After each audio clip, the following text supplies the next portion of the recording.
मंत्री विजय शाह यांना सुप्रीम कोर्टानं चांगलंच सुनावलंय। कर्नल सोफिया कुरेशी यांच्याबद्दल केलेल्या टीकेवरून सुप्रीम कोर्टानं विजय शाह यांना सुनावलेलं आहे। संविधानिक पदावरील व्यक्ती असे वक्तव्य कसे करू शकते असा सवाल देखील सर्वोच्च न्यायालयानं विचारलाय। त्या एफआयआरला स्थगिती देण्याच्या मागणीवरही कोर्टानं नकार दिलाय। मध्य प्रदेशातील एका कार्यक्रमात ऑपरेशन सिंदूरवर बोलताना भाजप मंत्री विजय शाह यांनी कर्नल सोफिया कुरेशी यांचा दहशतवाद्याची बहीण असा उल्लेख केला होता। त्यांच्या या वक्तव्यानंतर इंदूरच्या मानपूर ठाण्यात हा गुन्हा दाखल करण्यात आलाय। तर काँग्रेस नेते जयराम रमेश यांनी पंतप्रधान मोदींकडे मंत्री विजय शाहांची भाजपमधून हकालपट्टी करण्याची मागणी केली होती।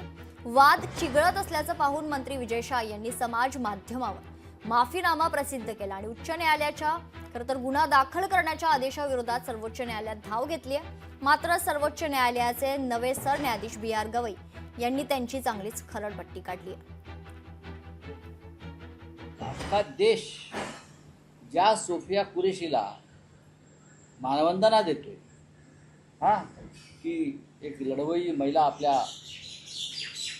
हवाई दलात आहे, सैन्यात आहे, जी भारताचं नेतृत्व करते, म्हणजे इतका कचरा तुमच्या डोक्यामध्ये आहे आणि तुम्ही राष्ट्रभक्तीच्या गोष्टी करता।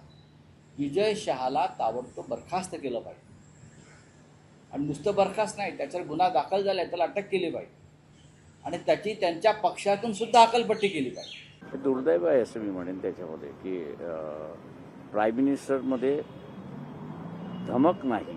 तो आपल्या पक्षातल्या मंत्र्यांना किंवा कार्यकर्त्याला आवरू शकतो की धमकच नाही। आणि म्हणून सगळ्या गोष्टी आपण बघत असाल की कोर्टात जाऊन तुम्हाला असं करावं लागतं त्यात अशी परिस्थिती।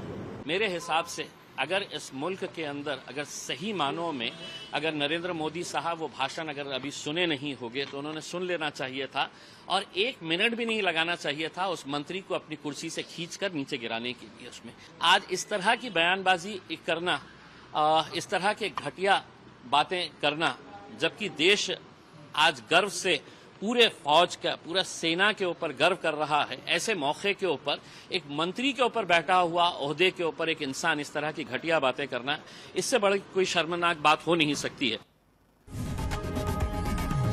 लोकशाही मराठी ऐका, पहा, जागरूक रहा।